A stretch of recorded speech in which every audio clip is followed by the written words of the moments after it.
CBN São Paulo. Apresentação, Fabíola Cidral. Estamos aqui com o CBN São Paulo e hoje recebendo aqui o prefeito da nossa cidade, João Dória, como o CBN São Paulo gosta de fazer, ouvindo as autoridades e colocando contato, inclusive, dos ouvintes com as autoridades para que a gente possa realmente construir essa cidade melhor, que é o nosso objetivo. E eu recebo também aqui no estúdio hoje Renata Lopretti, que veio aqui nos ajudar nessa sabatina ao prefeito João Dória. Bom dia, Renata. Bom dia, é um prazer estar com vocês. E bom dia, prefeito João Dória. Bom dia, Fabíola. É um prazer estar novamente aqui com você. Você que sempre fala da cidade, protege a cidade, quer bem a nossa cidade. É um prazer, Renata, estar com você aqui. Você que está quase que fixa em Brasília, é um grande prazer ter você aqui em São Paulo. Girando, prefeito. Girando. E prefeito que vem, inclusive, de uniforme, né? Pois é, aliás, aos internautas que estão nos assistindo, para justificar, eu estava em São Mateus, aliás, junto com o Bruno Covas, que é o nosso vice-prefeito que está aqui sujo também. De tinta aqui, ó. Pois é, nós estamos pintando, fazendo recuperação, cidade linda, todo final de semana, todos os sábados, 8 horas da manhã, e domingo amanhã tem mutirão de calçadas também na periferia de São Paulo. Sem parar. Bom, eu recebi centenas de mensagens de ouvintes com muitas perguntas a respeito de vários assuntos e muitas delas, inclusive, querendo saber, assim, por que o senhor não quis ir lá na Livraria Cultura do Conjunto Nacional, que a gente tinha combinado hoje, várias pessoas lá, inclusive, esperando a nossa entrevista, que a gente tinha falado que ia ser lá e depois transferimos para cá. E se há esse receio, de repente, de fazer uma entrevista com o público? Não, nenhum receio. Aliás, eu tenho participado. Mas a logística é um pouco mais complicada. Naquele auditório, especificamente, lá na Livraria Cultura Neva Hertz, que, aliás, leva o nome da mãe do Pedrinho, que é muito meu amigo, e a avó do Sérgio Hertz. Eu gosto muito. Mas ali você fica numa situação um pouco difícil do ponto de vista de logística. E eu acho importante o debate, Renata e Fabíola, o debate positivo, construtivo, não ideológico. O debate ideológico não é positivo. Então, a questão partidária, ideológica e tal, não é construtivo. Os ouvintes, são milhares de ouvintes que a CBN tem, inclusive eu, que acompanho. Então, a meu ver, como pessoa de comunicação, é mais importante privilegiar milhares de ouvintes do que 200 pessoas que estão no auditório, que fazem um posicionamento mais ideológico, muda um pouco o sentido daquilo que você sempre defendeu aqui. Vamos defender a cidade, vamos fazer a cidade melhor, vamos criticar o que tiver que criticar, vamos apoiar e reproduzir o que de bom tem a cidade, seja feito pelo prefeito, pelo governador ou pela própria comunidade. A meu ver, tem mais valor isso. Mas a gente tem esse hábito aqui, mas ao longo desse... A gente tem 4 anos pela frente, né, prefeito? Longa vida. A gente tem tempo para, de repente, fazer um auditório melhor, no Parque do Ibirapuera, quem sabe uma entrevista com o público, só para dar essa resposta, porque eu realmente recebi muitas mensagens, muitas. E, aliás, ontem saiu uma portaria no Diário Oficial proibindo o carnaval de rua para mais de 20 mil foliões. Eu acho que é o assunto aí, a última coisa que saiu. Vamos esclarecer. Por exemplo, o Acadêmicos do Baixo Augusta no ano passado foram 150 mil, né? E a expectativa para esse ano 300 mil. Como é que vocês vão controlar 20 mil? Baixo Augusta é uma coisa, Vila Madalena é outra. Até boa a sua pergunta para poder esclarecer. A cidade não tem carnaval só na Vila Madalena. São Paulo tem carnaval, aliás, o carnaval domina a cidade. São Paulo, talvez mais um ano, vai ser a capital brasileira do carnaval. Vai superar o Rio de Janeiro e a Bahia. O Rio, eu acho até que já superou, do ponto de vista de blocos, movimento de rua já superou. E a Bahia, provavelmente, neste crescimento, o ano que vem já supere. O Baixo Augusta tem uma outra área de desfile, não tem limite, ele já está previsto. Tanto é que talvez a própria Daniela Mercury, com o bloco dela, talvez desfile nessa mesma sequência. Ela vai ser autorizada. Na Rua da Consolação. Estamos conversando, ela está conseguindo um patrocínio para pagar as taxas da prefeitura e provavelmente vai desfilar, eu tenho quase certeza absoluta que vai. E vai nesse mesmo eixo da Consolação, terminando ali no Vale do Angabaú. Aí dá para fazer sem problema nenhum. Na Vila Madalena, como área residencial, não dá para você colocar 150, 200, 250 mil pessoas, porque é um bairro residencial. Mas não tem como controlar. Como é que vocês vão chegar e falar assim, olha, já tem 19 mil, não pode mais. Como é que vocês vão controlar? Porque um evento de rua... Não é cirúrgico. Um evento de rua, ele é aberto. Lógico que é. Você não tem como controlar um público. Não é cirúrgico. Deixa eu te explicar. Primeiro, ficou claro o Baixo Augusto? Não, isso ficou claro. Então, é uma lá outra não tem essa área. proibição. A proibição não tem, é só não é área residencial. na subprefeitura de Pinheiros. E você tem as duas mãos da Consolação, ou seja, dá para escoar de forma segura, tranquila. As pessoas vão se divertir sem nenhum risco e não vão perturbar moradores. As áreas residenciais estão um pouco mais afastadas da Rua da Consolação. Naquela área você tem escritórios e feriado, estão fechados, então é tranquilo para o público, seguro, absolutamente recomendável. Na Vila Madalena foi estabelecido em conjunto com os blocos que lá participam, que, aliás, de forma muito positiva, aceitaram estabelecer uma média de 20 mil pessoas por cada bloco. Não importa se um, de repente, tem 25 mil, outro tem 10 mil, mas foi estabelecido um entendimento. Não tem essa coisa cirúrgica e, olha, tem que ser, não pode ser mais um, nem menos um, nem mais 15 minutos, nem menos, mais ou menos 15 minutos.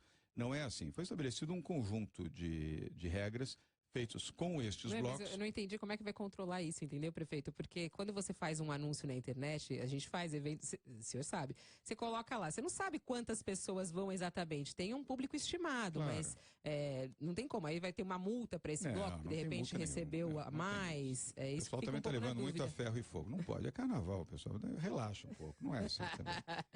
O prefeito está dizendo que vai controlar, mas não muito, é para todo mundo prestar atenção. E vou estar lá, inclusive, eu vou lá no carnaval, eu adoro carnaval. Prefeito, queria aproveitar a sua presença aqui uniformizado para lembrar que a cidade de São Paulo já teve em outras gestões iniciativas com o propósito de melhorar o aspecto de zeladoria da cidade. Marta Suplicy assumiu com a Operação Belezura. O prefeito Gilberto Kassab, de uma outra maneira, ali por uma via de mais longo prazo institucionalizada, foi atrás de fazer o Cidade Limpa. Todas essas foram iniciativas que, cada uma a seu modo, ou não vingaram, ou foram diluídas com o tempo. Ou foram pontuais, né? Qual é o compromisso, qual é a garantia que o senhor poderia dar que esse frenesi de zeladoria, digamos assim, do primeiro mês, tem sustentabilidade no tempo, não vai ser uma coisa que vai se perder? Bom, posso fazer uma brincadeirinha? Opa! La garantia sou eu. Nós vamos fazer isso os 4 anos. Esse é um programa, o programa Cidade Linda, que é coordenada pelo Bruno Covas, que está aqui no estúdio conosco, que acumula a função de vice-prefeito com a de secretário das prefeituras regionais. E ganha um salário só, trabalha em dobro.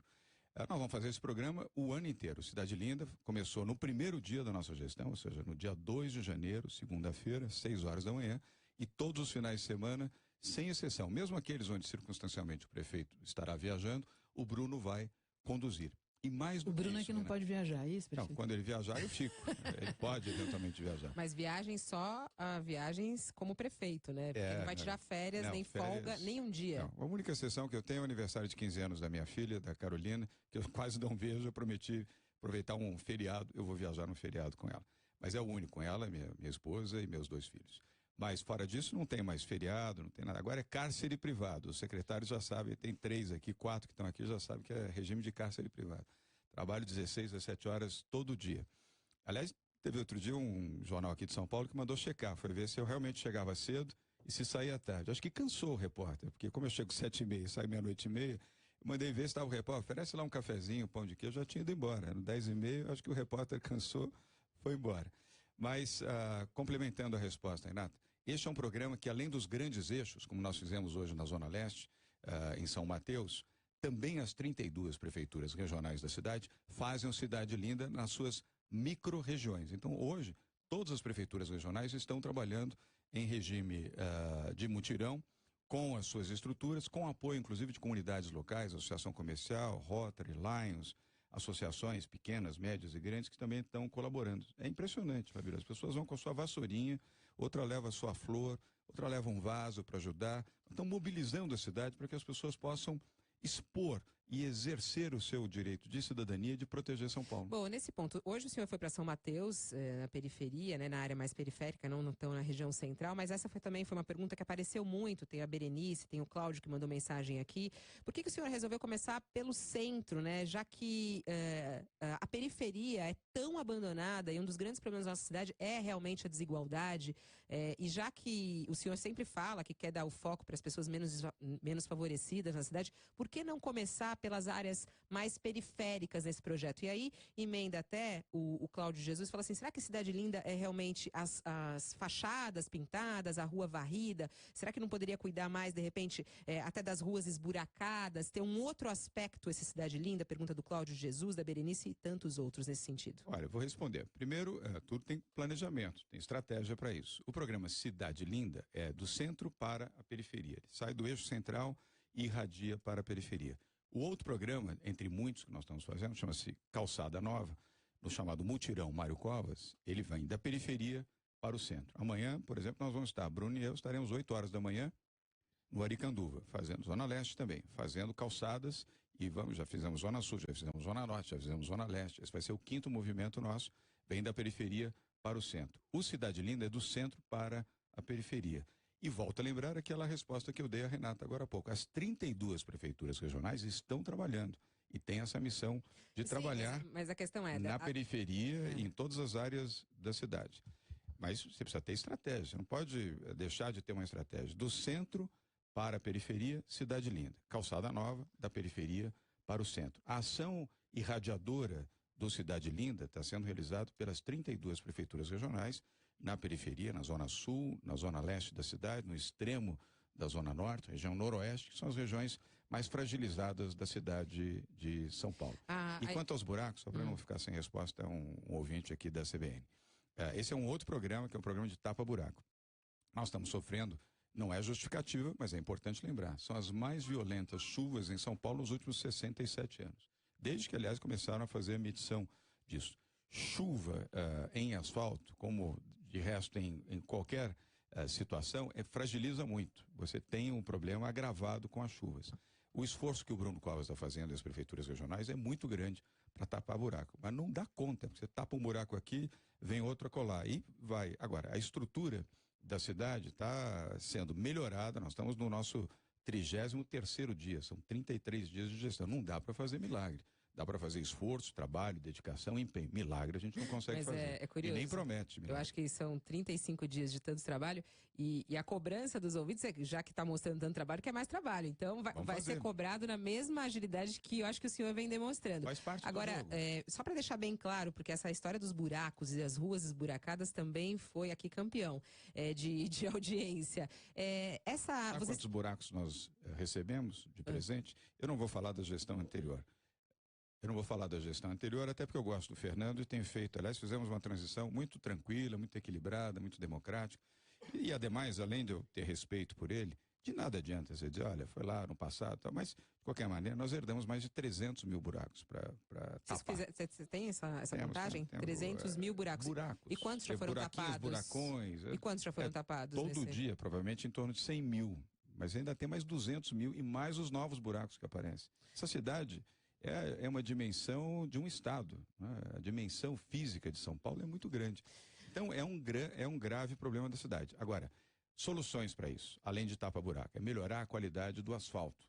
O asfalto é de má qualidade. Esse é um problema que a cidade sofre e principalmente, Renata, pelas intervenções das empresas que prestam serviços.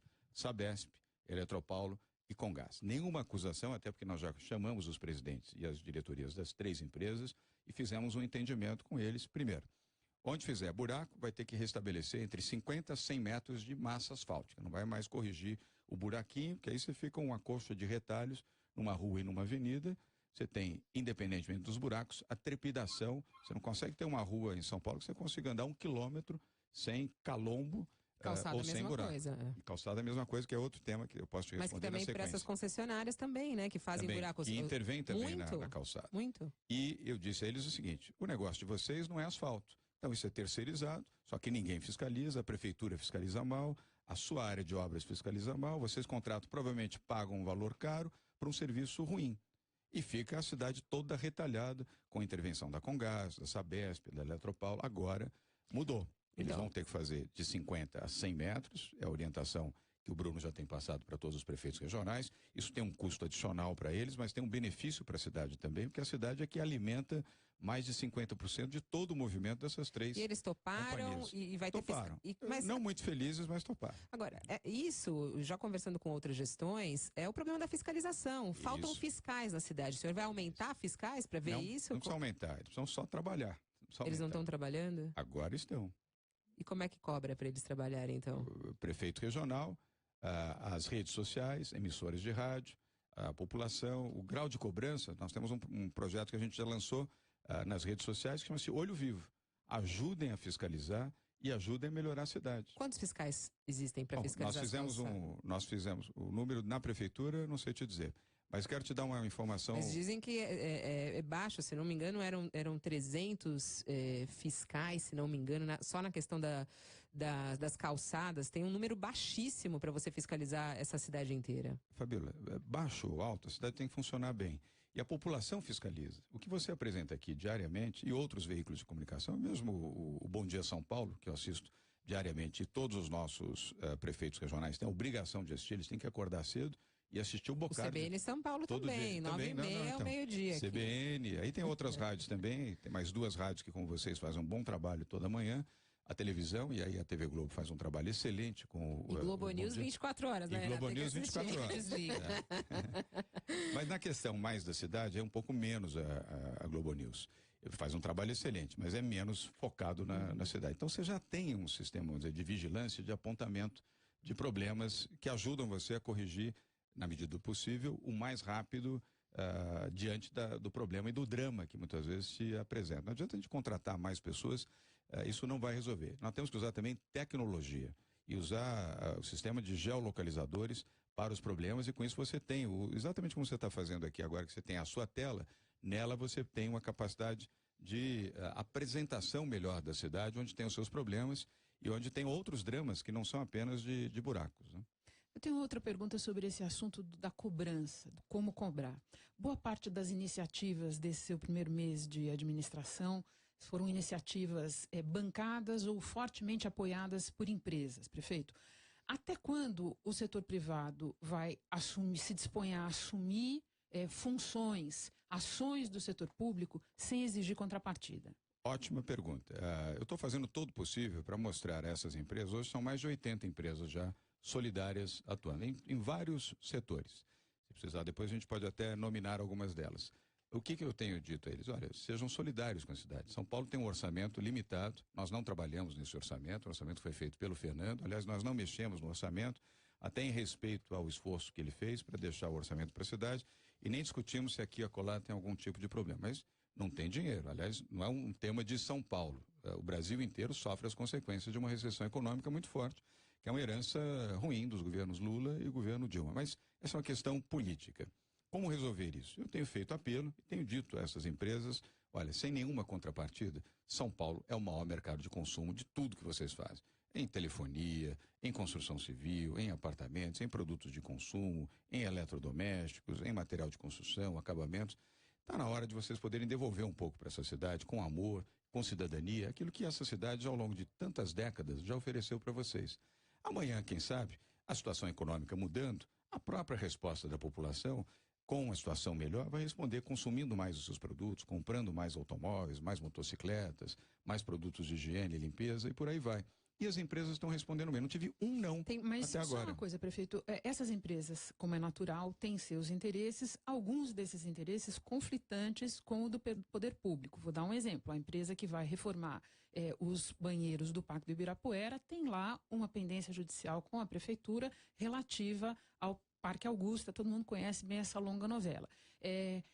Depois do que tudo que o público já viu no passado recente, depois do que está sendo revelado na Operação Lava Jato, o senhor acha que de fato as pessoas devem acreditar que as empresas não vão esperar nada em troca, que elas não vão querer nada em troca? Só emendar aí, porque tem muitas perguntas relacionadas a isso, e até uma fala aqui da Rosângela Cristina, ela assim, eu queria saber do prefeito exatamente se ele não acha temerária essa relação com os empresários, porque ele fala assim, as empresas são realmente boazinhas desse jeito? Elas não querem nada em troca? Porque não existe aquela máxima de que não existe almoço grátis? Olha, são 2 temas. Primeiro, o tempo atual é uma coisa. Lava Jato, PT é outra história. Se a gente quiser entrar no tema político aqui, a gente entra também. Comigo a história é diferente. Condenável seria fazer e não revelar quem está fazendo. Nós estamos dando absoluta transparência. Não tem problema nenhum o fato de ser a Cirela, uma construtora, com toda a transparência, porque isso sim é estabelecer condições claras e abertas para que todos possam ver. Não tem embaixo do pano, não tem escondido atrás, não tem no escuro, fez, quem sabe, quem foi que pagou.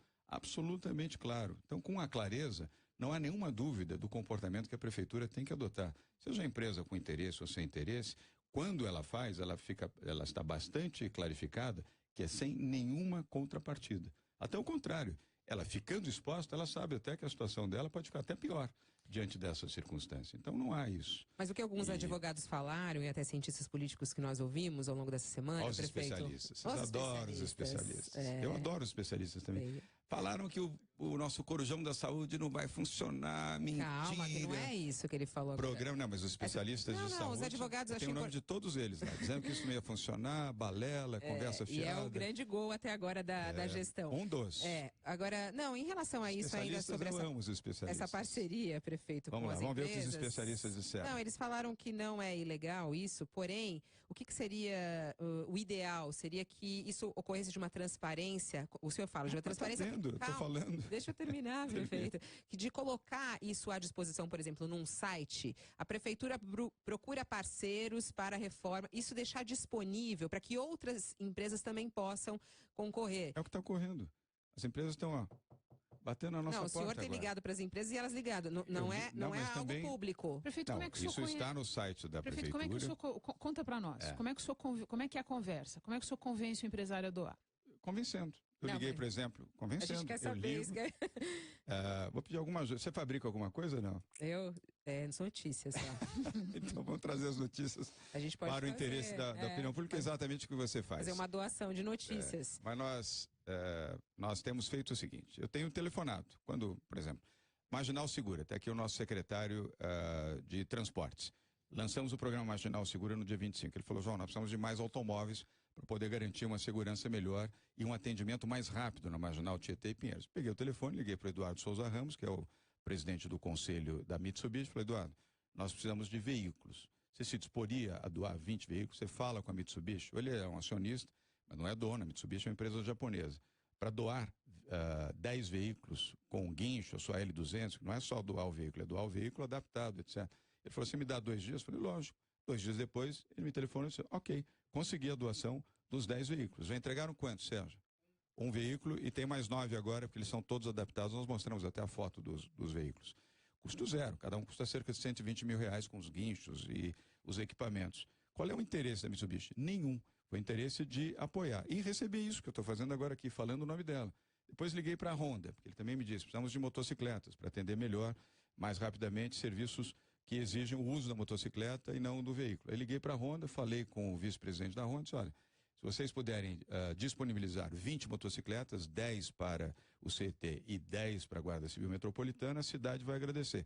Não tem contrapartida nenhuma. Não há nenhum receio de a prefeitura ficar com o rabo preso, como a Renata falou, quer dizer, depois tem alguma empresa que tem algum problema aí, a prefeitura ficar devendo favores? Olha, quem deve favor é o PT, eu não devo favor para ninguém. As empresas que vão fazer isso, fazem porque querem fazer.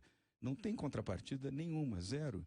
A cidade tem que agradecer essas pessoas, Fabio. Perfeito. Para quem diz que não é político, o senhor já falou do PT umas 5 vezes aqui em meia hora, né? Eu adoro o PT. Eu percebo. Essa linda história, esse lindo legado que deixaram para o Brasil é uma beleza. Deixa eu fazer uma pergunta para o senhor. Há pouco o senhor estava ali ironizando os especialistas. Ironia e ceticismo é saudável em qualquer canto. Os especialistas erram. Talvez seja recomendável mesmo que a gente ouça e veja todo mundo. Não pode escolher especialista. Exatamente. Só escolhe especialista que coincide com a vontade de quem está fazendo a matéria. Mas a minha questão, puxando isso que o senhor disse, é de outra natureza. Vamos pegar, por exemplo, o caso da velocidade nas marginais. Pesquisas recentes mostram que o senhor tem apoio popular para elevar a velocidade. 64%. Não é um apoio acachapante, você percebe que essa é uma questão que de alguma maneira divide o público, mas o senhor tem a maioria do seu lado. Por outro lado... 64%. 54%, perfeito. Não, 54% no todo. Dos que dirigem automóvel, 64%. Pode olhar lá a pesquisa. Mas é o todo. Mas eu acho que o todo tem direito a opinar. Tem direito a opinar. Não, eu disse, a maioria está com o senhor, embora tenha digamos assim, um percentual respeitável do outro lado. E é uma questão que envolve a segurança física, envolve o risco real para as pessoas. Nesses casos, prefeito, o que é mais importante? Ouvir o público, ouvir o apoio popular ou ouvir os especialistas, ainda que eles possam às vezes errar? Ouvir os dois. Ouvir os dois. Foi exatamente o que nós fizemos. Mas o senhor está ouvindo mais quem nesse caso? Não, ouvindo os dois. Ouvindo a população. Nós servimos a população, eu não sirvo especialista. Eu não sirvo a imprensa, eu sirvo o povo de São Paulo, Renato. Eu fui eleito pelo povo de São Paulo, não fui eleito por especialista e nem por veículo de comunicação. A minha obrigação é atender a população. Agora, ouvir técnicos, engenheiros, especialistas na área de trânsito é muito bom. E nós vamos ouvir a empresa que chama-se CT, Companhia de Engenharia de Tráfego, que é uma empresa da Prefeitura de São Paulo, com pessoas absolutamente especializadas, aliás, da maior competência. Fiquei muito feliz de ver e conviver com engenheiros, com técnicos, com especialistas que ajudaram a confirmar o programa que nós tínhamos desenhado ainda na campanha para a realização desse programa da Marginal Segura, que lançamos no último dia 25.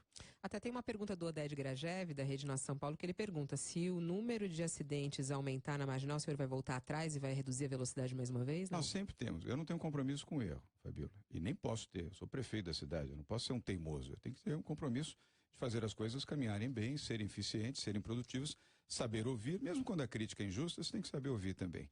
E quando a crítica é justa, você tem que analisá-la e discerni-la e, se necessário, recuar para poder avançar.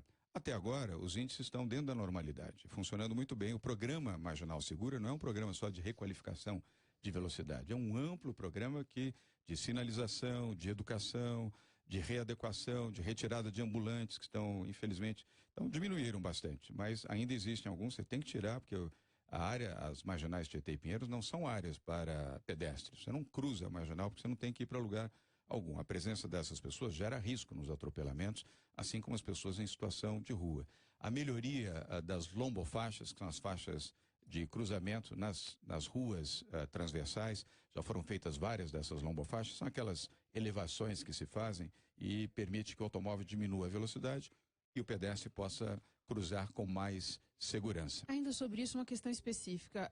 Há quem diga que a velocidade diferente para diferentes faixas da marginal pode dificultar a fiscalização. O senhor concorda?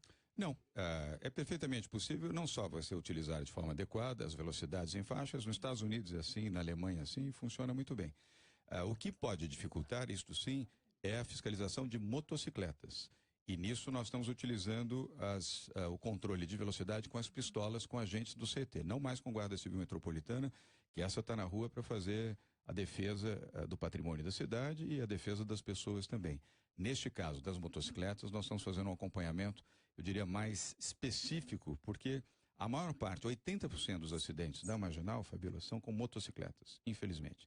E os outros, vamos dizer, 15 a 18% são com pedestres. Aí você tem um índice ali de 2, 3% provocados por veículos, por alguma razão. Alguém que está usando o celular, alguém que excedeu na velocidade, alguém que se alcoolizou e foi dirigir.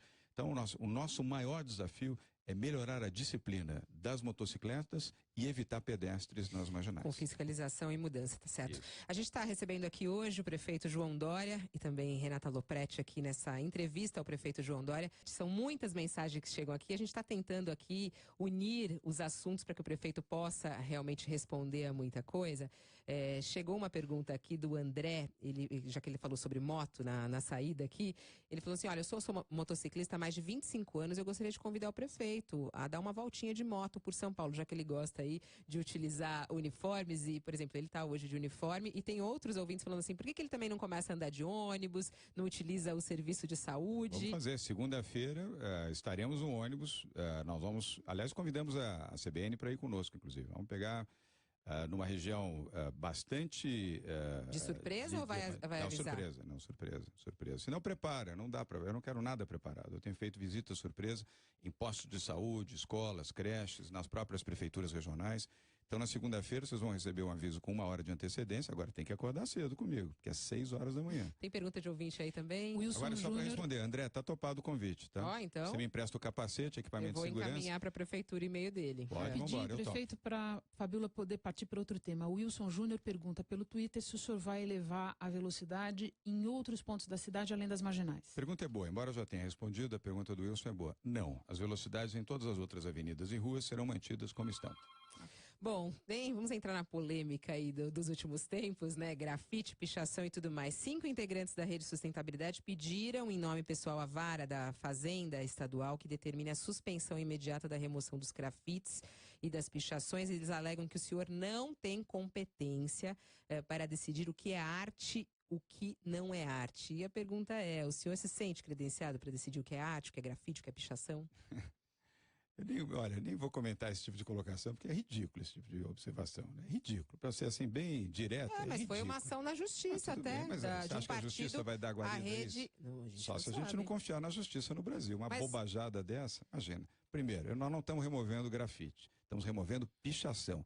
E contra a pichação, Renata Fabíola, vocês que são ouvintes, o prefeito não vai dar tolerância e vai agir com firmeza. Leis, legislação, punição, processo contra pichadores.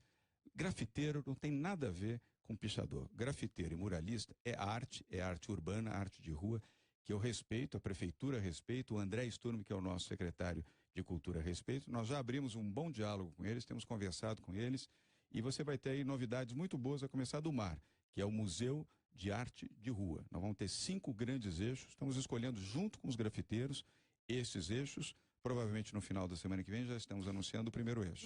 Mas prefeito, o senhor até falou, né, que é uma bobagem, que nem vai responder, mas merece, no uma meio colocação artístico, dessa, perda de tempo. Mas eu acho que é uma questão, como o senhor é muito respeitoso, inclusive a ouvir todo mundo, a rodar pela cidade, ao lado artístico, a parte artística, inclusive de muralistas que o senhor elogia, como Eduardo Cobra, como até mesmo Gêmeos.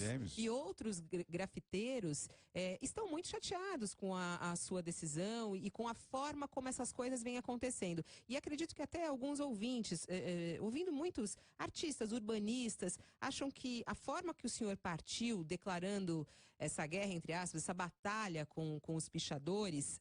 Posso fazer um esclarecimento? Não é batalha contra os pichadores, pela defesa da cidade de São Paulo. Talvez eu tenho certeza que qualquer ouvinte que está nos acompanhando agora não gosta da sua porta, da sua casa, do seu prédio pichado. Mas a preocupação é que isso vire uma batalha na cidade, porque como controlar esses pichadores? Porque o que a gente está acompanhando na cidade é, por exemplo, o pichador vai lá de madrugada, como aconteceu aqui no Pacaembu. Ele picha, imediatamente a prefeitura vai lá e limpa. Aí ele picha na 23, vai lá e apaga. A prefeitura está gastando quanto de tinta para poder apagar tudo isso? A prefeitura vai gastar o que for necessário para proteger a cidade, o seu patrimônio, o patrimônio das pessoas. Já tem 32 pichadores que foram presos. Eles serão processados. O primeiro processo já começou com o filho desse diplomata, que devia ter vergonha na cara, sendo quem é, morando num bairro de classe média, de pichar e estragar um próprio público, uma estátua na Praça da Sé. Vai ser processado, aliás, já foi. O processo já foi colocado em juízo pelo nosso secretário de Justiça. Não vai ter moleza. Não terá moleza. Pichador, eu já tenho dito, ou muda de profissão, vai ser grafiteiro, vai ser muralista, vai buscar arte, ou vai fazer outra profissão, ou muda de cidade. Porque ele vai enfrentar 4 anos um prefeito que não vai dar a menor chance para essa gente. A gente ouviu um psicólogo Guarda Civil Metropolitana, Polícia Militar, Polícia Civil, 38 mil taxistas agora fazem parte do Olho Vivo, não só para olhar e denunciar pichadores, mas também olhar outros problemas da cidade. Acabou essa história de terra de ninguém. São Paulo tem comando. Não teria como fazer um diálogo, porque diz que não tem diálogo. Com contraventor não tem diálogo. Você vai dialogar com bandido? Você dialoga com bandido? Não, mas o senhor considera todos bandidos? Todos os pichadores são bandidos. Porque alguns grafites também foram apagados. Grafites, porque estavam mutilados, Fabíola, estavam mutilados por pichadores. Mas dizem que isso faz parte da arte urbana. Bom, a prefeitura não entende assim. Onde tem pichação vai ser apagado. Prefeito, a gente ouve o senhor falar... Temos tantos temas, será que a gente pode ir para outro tema? Mas é que isso é muito outro tema. Eu quero ir, mas queria lhe falar. A gente vê o seu entusiasmo sobre a sua questão. Uma curiosidade, na sua escala de prioridades, cuidar dos pichadores está onde, prefeito? Não é. Todas as prioridades são importantes. Vocês é que estão elegendo. Nós estamos aqui já 10 minutos discutindo esse tema. Não chegou a 10 minutos. Eu sei que a gente controla o tempo bem. 4 minutos. Era só, queria entender. Todo mundo prioridade é saúde, é educação, transporte, habitação, segurança e zeladoria da cidade. Ok. Agora, isso está no capítulo zeladoria. Há um universo até de gente que, para fazer essa bobajada aí de acionar a justiça, etc., que perde tempo com isso. Ao invés de defender a cidade e proteger a cidade, fica perdendo tempo fazendo essa confusão entre grafiteiros e pichadores.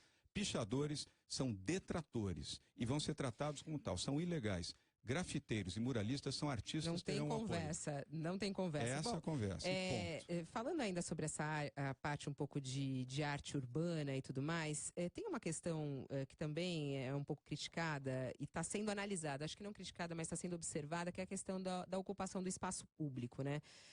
Essa foi uma marca da gestão passada, eles criaram aí o Ruas Abertas, teve um envolvimento maior no carnaval de rua que o senhor vem mantendo, porém com algumas diferenças. Por exemplo, nesse aniversário da cidade de São Paulo, o senhor priorizou praticamente todos os eventos em lugares fechados, né? Tem a história do pedágio do carnaval de rua, esse limite do público, restrição em algumas ruas.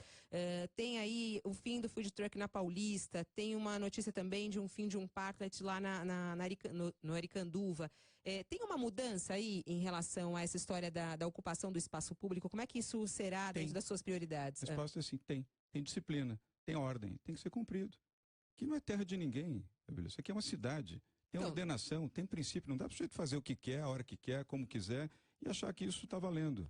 Agora tem. Mas o senhor acha que, por exemplo, a gente vive nessa cidade há um tempo, a gente acompanhou, por exemplo, as pessoas em São Paulo viviam muito retraídas, né? Condomínios fechados, muros, essa coisa de você não utilizar o espaço público, não ter esse encontro nas praças e tudo mais.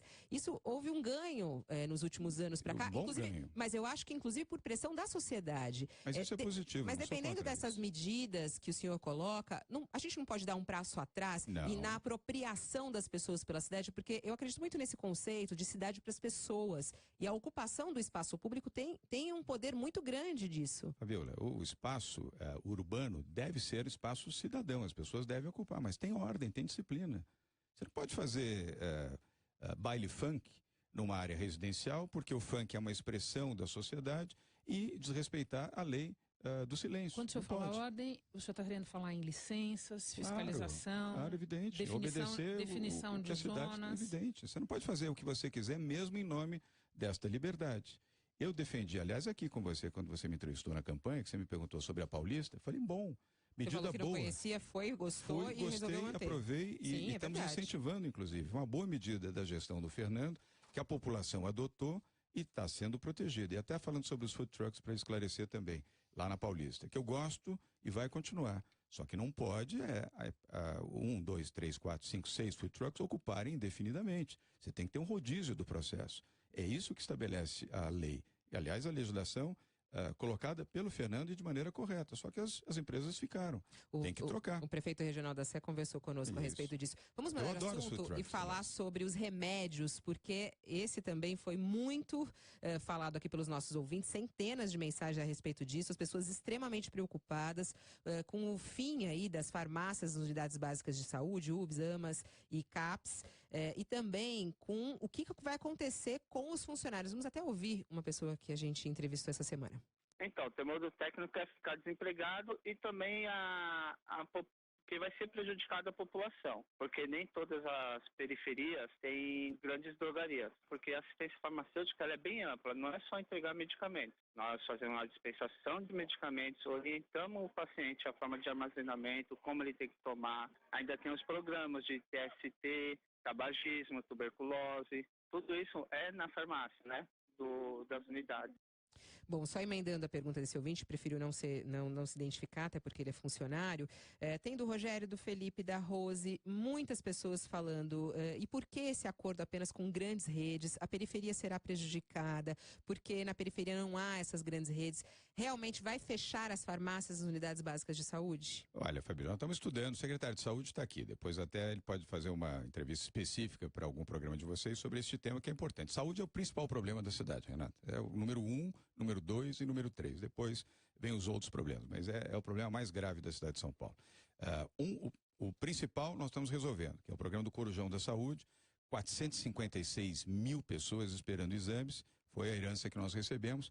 Conseguimos, do dia 10 de janeiro até agora, mais de 125 mil exames realizados em hospitais de ricos. Sírio-Libanês, Albert Einstein, Oswaldo Cruz, Beneficência Portuguesa, HCOR e mais outros. São 43 hospitais hoje conveniados do setor privado. População humilde e simples, que estava esperando há 14, 15, 16, 18 meses para exame, está sendo atendido em hospitais onde só os ricos participavam. O custo é rigorosamente igual. Tabela SUS. Enfrentamos o problema em regime de solução. Nosso objetivo é regular em até 90 dias, coisa que tomamos bufetada de todas as partes, principalmente dos chamados especialistas, que isso não ia funcionar, que era mentira, que era balela, promessa de campanha. Está funcionando. Questão dos remédios, a mesma coisa, muita dúvida por parte de algumas pessoas. É um grave problema. Eu tenho ido, as minhas visitas surpresas, quando eu vou à UBS, o primeiro lugar que eu vou é na farmácia, porque eu sei que ali reside um problema. E ligo de lá para o secretário da Saúde a qualquer hora, ligo para ele, falo, está com problema aqui, estão faltando os medicamentos A, B, C, D, E, F. Ou situações ainda mais graves, isso, frequentes. Aliás, depois do problema dos exames, este é o mais grave, depois tem outro problema da falta de médicos. Mas a resposta, também. então, para os ouvintes, só para ficar bem claro, a gente até ouviu ontem o secretário já aqui, a nossa repórter ouviu, e ele falou que tudo está sendo analisado. Não há definição, assim, só para ficar claro agora, há definição ou não já do fechamento? Nós só vamos anunciar isso em definitivo com o projeto pronto, mas estamos caminhando, sim, para uma operação de capilarização da distribuição. Não tem necessidade, primeiro que as UBSs, eu tenho muito respeito pelo rapaz que fez aí a observação, funcionário público, não tem problema nenhum. Com medo de perder emprego, não, né? Não vai perder, imagina, nós não vamos fazer isso com ninguém. Ele tem todo o direito de expressar a sua opinião. Vão ser remanejados caso fechem as farmácias. Aí sim, o remanejamento e vão para o setor privado, vão trabalhar nas farmácias, não vão perder o emprego, vão trabalhar nas farmácias. Quem sabe até com uma remuneração melhor e com condições melhores do que a própria prefeitura pode oferecer. Aliás, certamente terão e vão manter os seus empregos, só que no setor privado. Agora, a capilaridade, aí eu tenho que fazer uma pequena contradição em relação a você. A capilaridade das redes de farmácias é na cidade inteira. Não fui eu, não, prefeito. Ou foi Foram os ouvintes. Eles não é muito preocupados. Isso. Por exemplo, você vai numa periferia, não tem uma Drogazil lá. Não é só Drogazil. São 14 grandes redes de farmácias. São pequenas farmácias, né? Vai chegar lá. Todas as redes têm farmácia. Onde tem negócio, tem o pequeno, tem o médio e tem o grande. De farmácia eu entendo hoje. Foram 293 visitas à periferia, o que você mais encontra em periferia? Farmácia, açougue e cabeleireiro. E padaria. Boteco, vai lá que você vai ver. Boteco, padaria. Padaria também. Tem padarias excelentes nos extremos da cidade. Então, só para ficar claro isso para quem está nos ouvindo. A capilaridade, repito, isso está sendo estudado, mas com uma boa possibilidade de ser implantado. Você vai ter do lado da sua casa, muito mais próximo da sua casa, os seus medicamentos. Primeiro vai ter o remédio. O que adianta você ter a farmácia e a farmácia não ter remédio? Não adianta nada. Outra coisa, a UBS fecha, não é 24 horas. A maioria das farmácias operam 24 horas, ou operam em horário estendido. A UBS, 6 horas da tarde, fecha. E o que adianta você ter a farmácia sem remédio e fechada? Pelo que o senhor está falando, então, vai fechar, né? É só fechar aí direito o acordo com as outras farmácias, mas essas farmácias... Não é fechar, vai abrir. Você, ao invés de ter 30, 40 unidades, você vai ter 400, você vai ter 800, você vai ter 1.000. É uma forma mais fácil, capilarizada, sem o custo de logística, vai sair mais barato para a prefeitura. A prefeitura gasta uma fortuna fazendo estoque de remédio e muitos remédios que vencem. É lamentável verificar que no estoque, chegar lá, venceu o medicamento, você tem que incinerar o medicamento porque ele venceu. E paga um dinheirão de logística para levar remédios. Quanto a essa capilaridade, a farmácia já leva todo dia. E o governo federal já faz essa experiência com as farmácias. Bom, só nessa linha do assistencialismo até, há uma outra polêmica aí do leve leite. Vai acabar mesmo? Não vai acabar. Está sendo requalificado. Isso tem que ter cuidado. Tem gente que está vendendo leite. Recebe o leite e vende. Você já viu denúncias, aliás, vocês já falaram aqui na CBN. Ora, a prefeitura gasta uma fortuna para o sujeito receber o leite e vender o leite, porque tem o leite excedente, e faz a venda do leite, como está acontecendo, em prejuízo daqueles que precisam do leite. Então está sendo requalificado. Vai receber o leite quem precisa e no limite do necessário. O que? Até 2 anos? Porque hoje é até 16 anos. Não vai ter. Uma criança de 16, um adolescente de 16 anos precisa receber leite? Fabiola, enquanto crianças que precisam de 1 ano até 4 anos ou 5 anos precisam do leite, vão ter dificuldade para ter leite. E um grandalhão de 16 anos precisa receber leite. Então vai limitar em 2 anos mesmo? Vamos estabelecer. Não, o secretário da Educação, o Alexandre Schneider, está estudando isso também com cuidado e deve anunciar. Aliás, eu pedi a ele que anunciasse, se possível, até o final da semana que vem, ou no máximo na outra, para deixar isso muito claro. Mas a princípio a sua ideia é até 2 anos? É requalificar. Eu não quero te dizer porque isso ainda está em estudos. Poxa, dá uma mas que adolescente em primeira mão aqui pra gente, tem prefeito. Outras, eu vou te dar. Mas o que não tem sentido é um rapagão de 15, 14, 16 anos receber leve leite, né? Ao longo da conversa aqui, algumas vezes falamos em 2 anos, o senhor várias vezes usou a expressão 4 anos. No entanto, quem acompanha de perto o dia a dia da administração percebe que a maioria das suas metas, dos seus cronogramas, todos são mais curtos. Realizar em 6 meses, realizar em até 1 ano. O senhor é um homem que tem pressa. E muita gente percebe também, há quem diga que o senhor está preparando o seu vice, Bruno Covas, para assumir. O senhor já disse que não tem interesse na reeleição. Eu lhe pergunto, O senhor admite deixar a prefeitura para concorrer a governador no ano que vem? Nato, eu vou responder com toda a clareza. Primeiro, o Bruno já é prefeito, ele foi eleito comigo, ele tem a mesma votação ele abriu um que eu tive. sorrisão ali, ó. O Bruno gostou. Ele gostou da brincadeira ali de ele assumir a prefeitura. É rádio, as pessoas não estão vendo, mas nós estamos contando. O Bruno gostou. A imagem dele. As imagens estão aí, pode pôr as imagens. E aí, prefeito, vai ou não? O Bruno é tão prefeito como eu. Aliás, ele é prefeito de 32 cidades. São 32 prefeituras regionais. Ele é mais prefeito do que eu, inclusive, porque ele tem 32 prefeituras regionais. Eu fui eleito para ser prefeito por 4 anos. E nós vamos prefeitar por 4 anos. Então, agora, comigo é acelerado. Eu sou rápido. Por quê? Porque as pessoas têm necessidade, têm urgência. A cidade perdeu o senso de urgência. Imagina se eu vou fazer um programa, olha, tem um problema do remédio. Quem sabe no 4º ano eu resolvo. Então o senhor garante aqui que não vai deixar a prefeitura para concorrer ao Estado? Eu fui eleito para ser prefeito e eu estou sendo prefeito.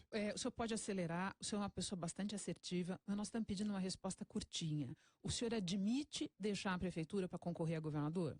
Serei prefeito 4 anos. Eu fui eleito para ser prefeito. Eu não fui eleito para ser candidato. E para disputar a presidência? Presidência da República, Geraldo Alckmin. O senhor sonha em ser presidente da República um dia? Eu sonho em ter um país melhor, mais justo, um país muito melhor do que esse legado que deixaram para nós nos últimos 13 anos. Sim, mas a pergunta é clara. O senhor gostaria de ser presidente da República? Eu gostaria de eleger um grande presidente da República e, se Deus quiser, vou eleger em 2018, eu e os brasileiros, Geraldo Alckmin. Isso porque o senhor não é político, né, prefeito? Não sou mesmo. Aliás, tem gente falando que ele parece Jânio Quadros. Olha só, uma perguntinha extra. Pelo amor de Deus. Com todo respeito ao Jânio. Não se inspira nele, não? Minha inspiração é o Michael Bloomberg e Geraldo Alckmin. O senhor se elegeu em 2016 junto com outras pessoas que se apresentaram à população como não políticos num ano em que foi bom para as pessoas se apresentarem, rendeu se apresentarem como não os políticos, porque os políticos são muito desgastados. Muito bem, não só aqui, nos Estados Unidos, o maior exemplo, se elegeu alguém que se apresentou dessa maneira ao eleitorado. Tinha curiosidade em saber o que o senhor está achando dos primeiros passos da presidência de Donald Trump e se o senhor concorda com as restrições à imigração, tais como foram colocadas lá. Não concordo, não tenho identificação com Donald Trump, respeito, ele foi eleito democraticamente, mas não é uma figura pela qual, se você tem admiração, não tenho. E as medidas restritivas à questão dos imigrantes são um erro crasso, social, econômico, institucional. A América, eu morei lá, eu estudei nos Estados Unidos e fui como imigrante, fui estudar em Washington.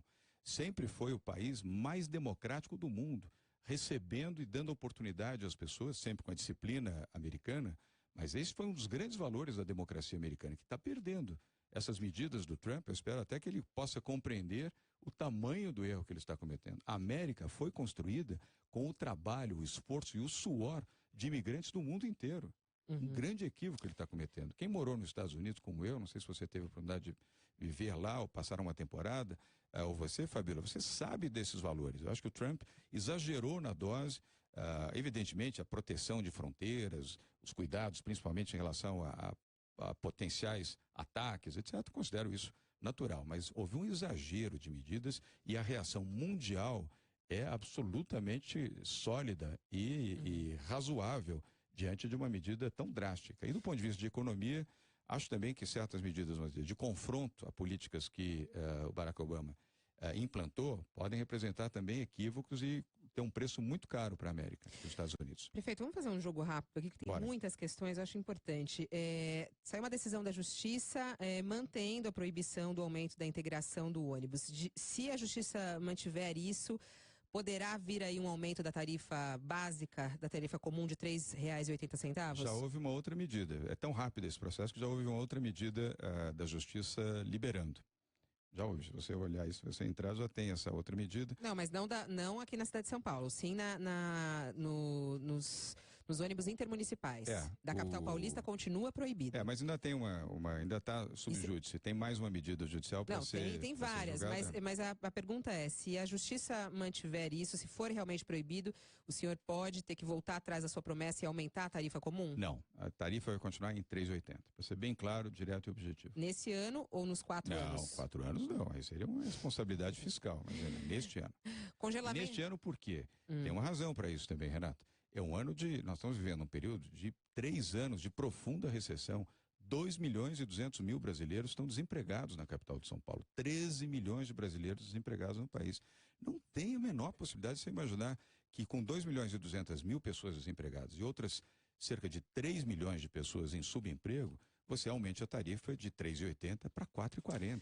Não dá, a pessoa não tem condição. Bom, muitos ouvintes reclamando de aplicativos, né? Em que pé está o controle da prefeitura dos aplicativos como o Uber? Já sabe quantos carros tem de Cabify, de Uber e outros aplicativos? O senhor já se reuniu com empresas, inclusive, que podem entrar no mercado.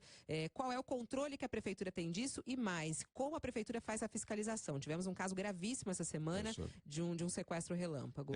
Há situações em todas as partes, situações ruins e condenáveis, mas não é por uma ou duas ou três, ou pelas exceções, que você vai fazer a condenação do todo. Seria o mesmo que eu imaginar que um taxista que por alguma circunstância atendeu mal ou agrediu alguém, que eu vou condenar toda a classe dos 38 mil taxistas de São Paulo. A mesma coisa em relação aos uberistas e os aplicativos. A gente chama de Uber, mas já tem 4, e aí está chegando mais 1 ou 2.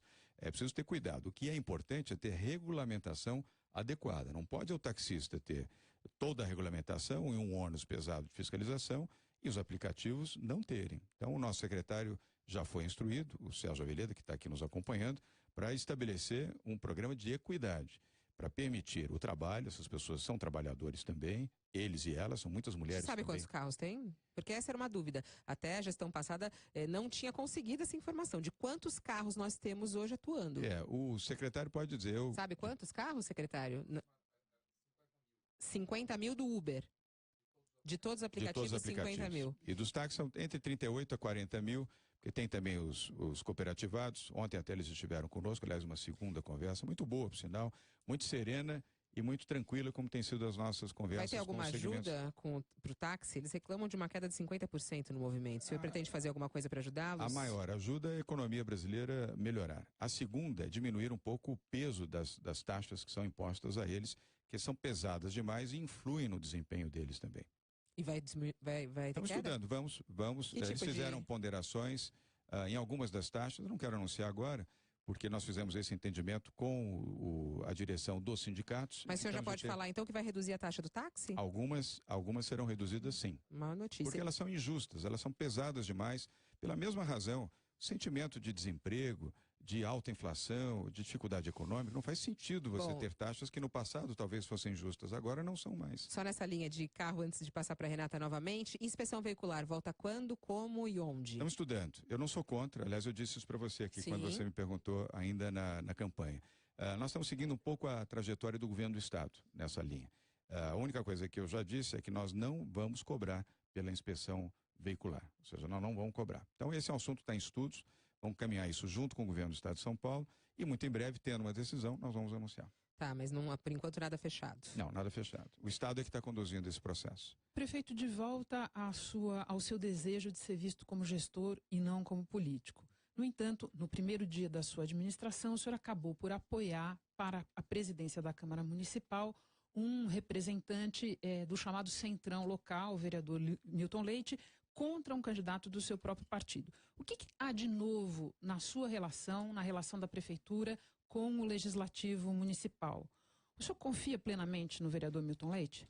Confio na Câmara Municipal e também no trabalho do Milton Leite, assim como confio muito no trabalho do Mário Covas Neto, do Zuzinho, que decidiu manter a sua candidatura. Eu tinha avaliado que talvez não fosse conveniente, face, vamos dizer, os próprios movimentos da Câmara. A Câmara é um poder independente, o Poder Executivo não exerce pressão sobre a Câmara Municipal e nem tampouco sobre o Poder Judiciário nas suas diferentes instâncias. Foi uma decisão da Câmara e, aliás, ele foi eleito com a maioria absoluta, eu diria quase que esmagadora dos votos de todos os partidos que compõem a nossa base aliada e os dois partidos que nos fazem oposição na Câmara, o PSOL e o PT, que recebeu votos também do PSOL e do PT. E o Zuzinha, volto a mencionar, que é o Mário Covas Neto, é um excelente ser humano, um excelente parlamentar como vereador, manteve a sua decisão, aliás, foi coerente do ponto de vista, olha, eu sou candidato, vou ser candidato até o final, recebeu só o voto dele, mas isso não tira a sua dignidade, nem o seu valor e muito menos a sua importância.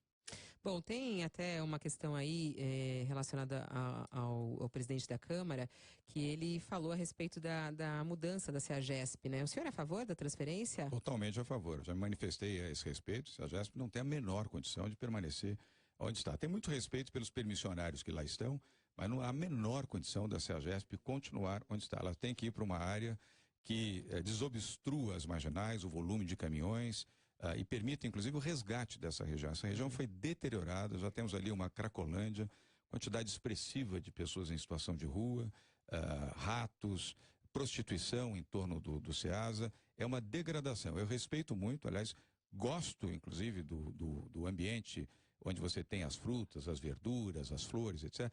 Mas em outra área, numa área maior, onde você não interfira no trânsito com centenas de caminhões pelas marginais. E vai melhorar a situação também dos permissionários. Eu sei que é duro para quem está habituado há 10, 15, 20, 25 anos fazer isso, mas numa outra área, junto ao Rodoanel, eles terão mais facilidades, mais espaço, mais conforto, mais segurança. E a cidade vai sofrer menos. Bom, prefeito, a gente acho que em uma hora conseguimos responder muita coisa aqui, mas ainda ficou muita coisa. Vou encaminhar para sua equipe.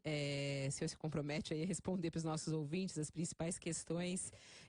E aguardamos aqui numa próxima entrevista, quem sabe com plateia, até para a gente poder conversar mais. Fabiola, olha, conte sempre comigo. Renata, obrigado, prazer em reencontrar você depois de algum tempo, que eu não te vejo pessoalmente.